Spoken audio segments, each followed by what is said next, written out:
All right, diving right in today, we're looking at, well, you sent us a ton about the Israel-Hamas ceasefire negotiations. Yeah. And, I guess just to set the stage for the listener, maybe you can start by, painting a picture Sure. of what's happening on the ground. Yeah, so imagine a ticking time bomb. We are in late February 2025, and a 6-week ceasefire between Israel and Hamas, the Palestinian militant group that controls Gaza, is hanging by a thread about to expire. Wow. It's set to expire on Sunday, February 29th, and the clock is ticking. Sunday. So just a few days. Yeah, just a few days. To find some kind of resolution. This ceasefire was brokered back in January, right? Right. What were the initial, terms? What was agreed to? Right. The first phase involved a hostage exchange. So some Israelis that were held by Hamas were swapped for a number of Palestinian prisoners. Okay. But this was just the first step in a very delicate process. Okay, so hostage releases are a central part of this whole thing. Yeah. Got it. And who are the main players we need to know about? Well, on the Israeli side, you have Prime Minister Benjamin Netanyahu.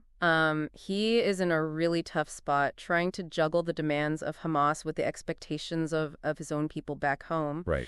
And within Israel itself, there are deep divisions about how to even deal with Hamas. Divisions. Tell me more about that. What are the different viewpoints within Israel? Well, you have, some who see any negotiation with Hamas as a form of surrender, a reward for terrorism. They believe Netanyahu should just take a hard line, no compromises. Right. Then you have others who are desperate for the safe return of these hostages. Of course. And are much more open to finding some kind of peaceful solution. Right. Even if it means making concessions. So Netanyahu's walking this tightrope kind of between these two camps. Yeah. Trying to appease his base, but also trying to prevent this whole thing from spiraling out of control. Exactly. What about Hamas? What are their goals here? So Hamas is demanding the release of 600 Palestinian prisoners. Wow. As part of this deal. They see this as a key victory, a demonstration of their strength, their influence, and they've made it very clear that this is a non-negotiable demand. 600 prisoners. That's a huge ask. What's the backstory there? I mean, how did so many of them end up being held by Israel in the first place? Right. Well, it's tied to this decades-long conflict between Israel and the Palestinians. Right. Many of these prisoners were convicted of crimes related to terrorism or violence against Israelis. Okay. Hamas leaves them as freedom fighters struggling for liberation, while Israel sees them as criminals who pose a direct threat to their security. So this prisoner release issue is about way more than just numbers. Yeah. It taps into the very, very core of the conflict, with each side viewing it through a completely different lens. Absolutely. No wonder this is such a sticking point.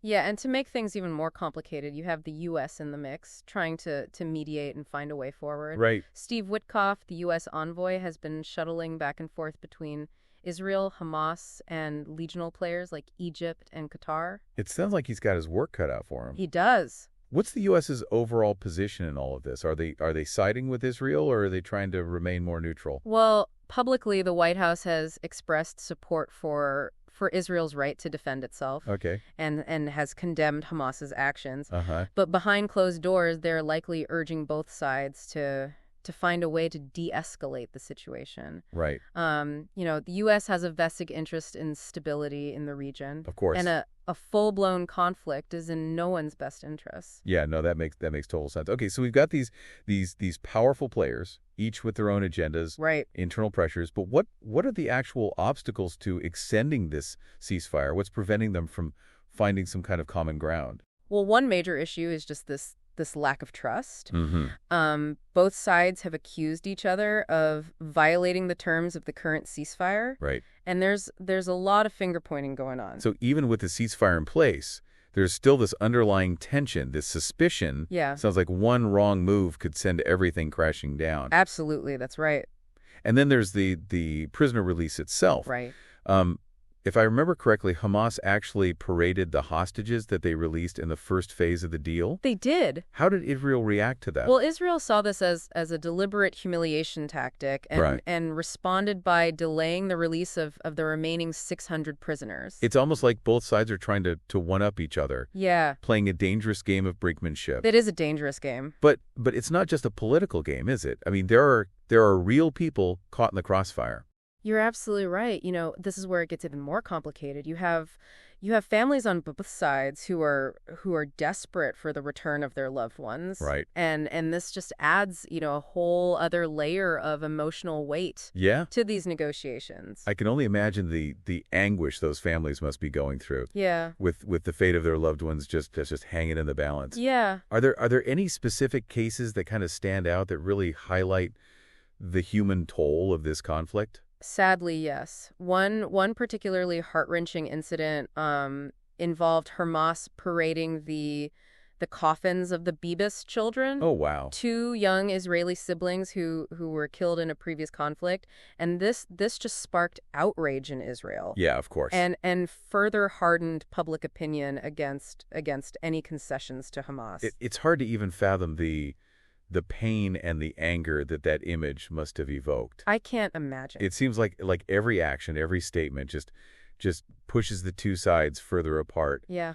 So where does this leave Netanyahu? What options does he even have at this point? He's in a very difficult position. Yeah. On one hand, he's facing immense pressure from within Israel, with some demanding a tougher stance against Hamas and others pleading for him to bring the hostages home. Right. On the other hand, he has his security advisors warning him about the potential consequences of a renewed conflict. So it's that classic dilemma for any leader. Yeah. Balancing domestic political pressures Right. with very, very real risks to national security.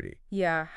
How is he navigating this incredibly complex situation? That's what we'll delve into next. Really feels like Netanyahu is caught between a rock and hard place. He is. Like the things that might help him politically could make things way worse security-wise. Absolutely. And remember, Netanyahu has drawn a very clear red line. Right. He's stated repeatedly that Hamas cannot be part of any future governing body in Gaza. This stance plays well with his base. Sure. But it makes finding a compromise incredibly difficult. So that limits his options for negotiation, right? I mean, what are his security advisors saying about all this? Well, interestingly, they're advising him to keep talking, to exhaust all diplomatic avenues before letting this ceasefire expire. Right. They understand the security risks of renewed fighting, especially, with the potential for civilian casualties on both sides. Right.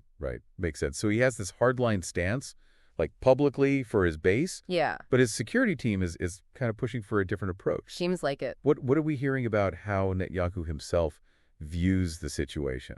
Well, the sources suggest he's deeply conflicted. Okay. He understands the risks of a military escalation, Right. but he's also acutely aware of the political fallout if he's, seen as caving to Hamas's demands. It's classic, like personal political survival versus the greater good. Yeah. So, and then there's this added pressure of his meeting with President Trump. Right. That can't be easy. No, that adds another layer of complexity for sure. The U.S. has been, a steadfast ally of Israel. Right. But Trump is also, known for being unpredictable. Yeah, for sure. So Netanyahu needs to be very careful not to alienate the U.S. Right. while also standing firm on what he sees as Israel's vital interests. Okay, so we've got Netanyahu in this political pressure cooker. Yeah. Let's talk about the other key player here, Witkoff, the U.S. envoy. Okay. I mean, this guy's been running around like a man on a mission. What exactly is he trying to achieve? Well, Witkoff is essentially trying to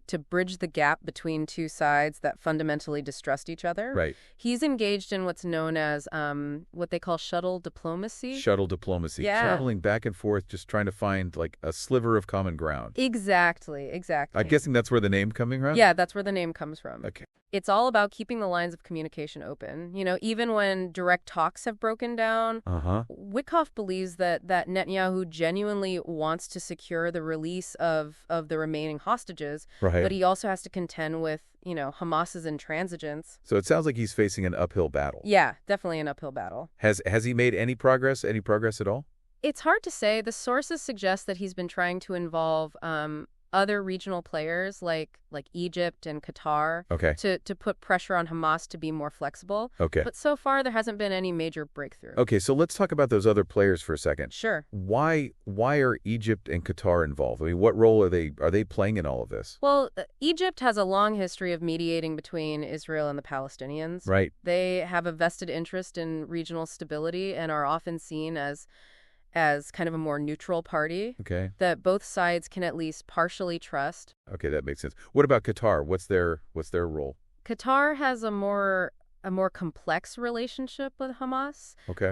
They've provided financial support to Hamas in the past, Uh-huh. which has strained their ties with Israel and other Gulf states. Right. But they also have some influence over Hamas and Okay. and could potentially play a role in persuading them to soften their stance. So we have this whole web of regional actors, each with their own Right. interests and agendas, Yeah. all trying to influence the outcome of these negotiations. It's very intricate. It's getting pretty intricate, for sure. And it's important to remember that this isn't just about Israel and Hamas. Yeah. It's about the broader dynamics of the Middle East. Yeah. Any escalation in violence could have ripple effects throughout the region, and no one wants to see that happen. Okay, so we've talked about the key players, the obstacles, the diplomatic efforts that are underway, but let's get back to the heart of this, the prisoner release. Yeah. Why is this issue so incredibly charged? I mean, it's not just about numbers, is it? Absolutely not.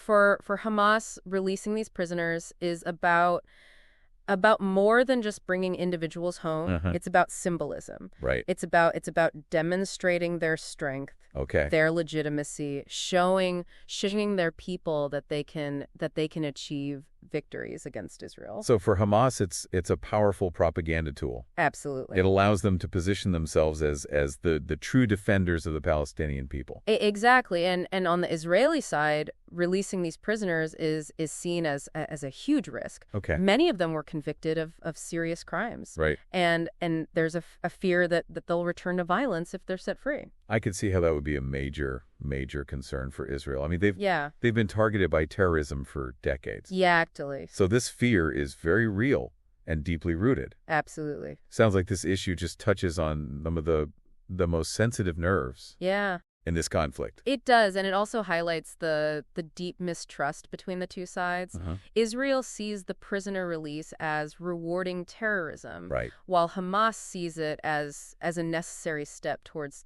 justice and liberation. Right. So it's a fundamental clash of perspective. It is. It is. Okay, so we've got this clash of perspectives, this lack of trust, and this ticking clock. Yeah. I mean, with all these factors working against a resolution, what are the realistic outcomes here? I mean, we've talked about Witkoff trying to salvage this deal. Right. But what are the chances of success? Honestly, it's hard to be optimistic. Okay. The sources paint a pretty bleak picture. Okay. There are three main possibilities, and none of them are particularly appealing.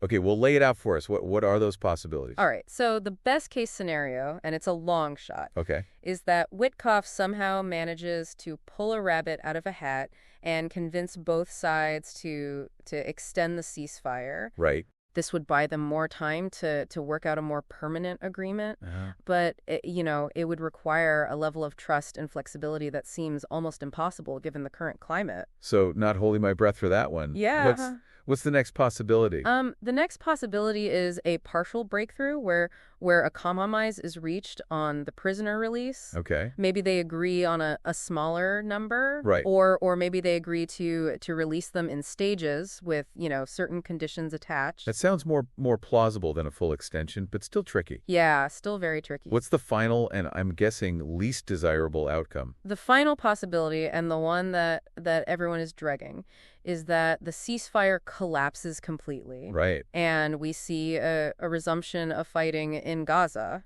That would be a disaster. Yeah. I mean, what would that even look like? Well, it would likely involve, rocket attacks from Gaza into Israel. Right.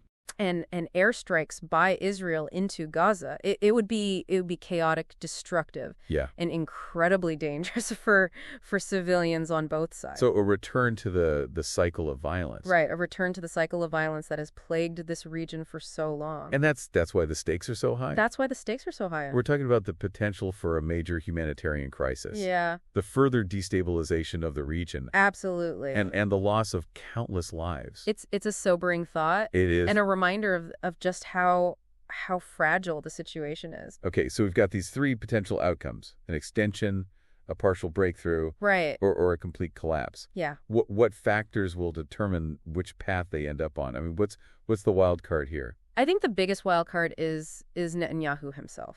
Okay. He's the one who ultimately has to make the tough decisions. Right. And he's facing pressure from all sides. Yeah. What he decides to do will likely determine the fate of the ceasefire and potentially the future of the region. So the spotlight is on Netanyahu. Absolutely. His next move could make all the difference. What are the sources saying about his internal deliberations? Like, what factors is he weighing as he tries to navigate this minefield? Let's explore that further. Yeah, so much riding on Netanyahu and the pressure that he's under. It's hard to see how he makes a choice here that makes everyone happy. It really is. Domestic audience, the international community, his own security advisors, and of course, Hamas. Right. And let's talk about that threat for a moment. Sure. We focused a lot on Netanyahu. Right. But what about the other side of the coin here? Yeah. Like, what's motivating Hamas? What are they hoping to achieve, I guess, beyond just the prisoner release? That's a crucial question. Remember, Hamas is not just a militant group. Right. They also have a political wing that governs Gaza. Uh-huh. They're constantly trying to balance their military actions with their political goals. So they're trying to project strength to their people, but also trying to gain international legitimacy at the same time. Exactly. And the prisoner release plays into both of those objectives. Right. It allows them to present themselves as the champions of the Palestinian people, the ones who can stand up to Israel and secure concessions. And that narrative is key for them, especially in a place like Gaza. I mean, yeah. Which has been under blockade for years, faces just immense economic and social challenges. You're right. I mean, the humanitarian situation in Gaza is dire, and that just feeds into Hamas's narrative of resistance and struggle. They can point to the blockade, the poverty, the lack of opportunities, and say, look, this is what Israel is doing to us. We have to fight back. It's a powerful message. It is. And one that resonates with many Palestinians, even those who might not agree with all of Hamas's tactics. Absolutely. And that's the challenge for Israel and for those who are trying to find, a peaceful resolution to this conflict. Right. You're not just dealing with a militant group. Right. You're dealing with a deeply entrenched ideology, a sense of grievance that runs very, very deep. It makes you realize this conflict is about so much more than just land or security, right? It is. It's about identity. It's about history. Yeah. It's about two peoples who both feel like they've been wronged. Absolutely. This conflict is steeped in history, in narratives of victimhood and suffering that are passed down, through generations. Wow. It's not something that can be resolved overnight or even with a single agreement. Makes you wonder if a true, lasting peace is even possible. It's a question that has haunted this region for decades. Yeah. And honestly, there are no easy answers. Right. But I think it's important to remember that even amidst all the violence and despair, there are people on both sides who yearn for peace. Yeah. Who believe that a different future is possible. It's those voices that need to be amplified, right? They do. The ones that are willing to reach across the divide and try to find that common ground. Absolutely, I agree. It's easy to get caught up in the headlines, the political posturing, right? The seemingly intractable nature of this conflict. But we have to remember that at the heart of this are human beings, yeah. Individuals who are suffering, who are longing for a better life. Well said. Well said. And I think that brings us back to the listener who requested this deep dive. Right. They wanted to understand this complex situation, and we've tried our best to unpack it for them. We've explored the key players, the historical context, the political pressures, the human toll, and we've tried to do so in a way that's both informative and engaging. And ultimately, we've tried to convey the sheer complexity of this conflict. Yeah. There are no easy answers, no quick fixes. No. It's a situation that requires deep understanding, empathy, and a willingness to grapple with some difficult truths. It does, and that's where our deep dive ends. But the conversation doesn't have to stop here. Right. We've given the listener a lot to think about. Yeah. And we encourage them to continue exploring this topic on their own. We've included links to some additional resources in the show notes. Yes. So be sure to check those out. And as always, we want to thank you for joining us on this journey of discovery. It's been a pleasure. Until next time. Stay curious and stay engaged with the world around you.